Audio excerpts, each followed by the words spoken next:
नमस्ते मित्रांनो, लग्नानंतर होईलच प्रेम या मालिकेच्या होणाऱ्या 4 मार्चच्या भागामध्ये आपल्याला असं पाहायला मिळणार आहे की इकडे आता पार्थ, काव्य, नंदिनी आणि जीवा या चौघांचं सुद्धा लग्न झालेलं असतं.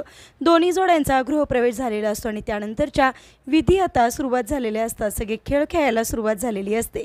त्यावेळेस इकडे वसू आता एक एक खेळ पार्थला सांगत असते. त्यावेळेस पार्थ त्या खेळांना चिडतो आणि म्हणतो, बास झालं, एवढा गोंधळ बास झालं असं म्हणून तिथून निघून जातो. त्यावेळेस नंदिनी सुद्धा पार्थकडे बघतच बसते. त्यानंतर इकडे आपल्याला असं पाहायला मिळतं की काव्याजवळ मंजू येते आणि मंजू म्हणते, काही झालं तरी आता हे तुला लग्न ॲक्सेप्ट करावंच लागेल.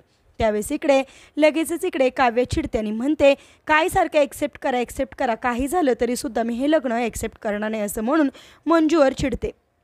त्यानंतर इकडे रम्या नंदिनीचे कान भरवण्यासाठी तिच्याजवळ जाते आणि असं म्हणते की तुम्ही अगदी लग्न मांडवाच्या दाराजवळ होता, तर इकडे लगेचच पार्थने काव्याच्या गळ्यात मंगळसूत्र घातले, हे काही त्याने बरोबर केलं नाही.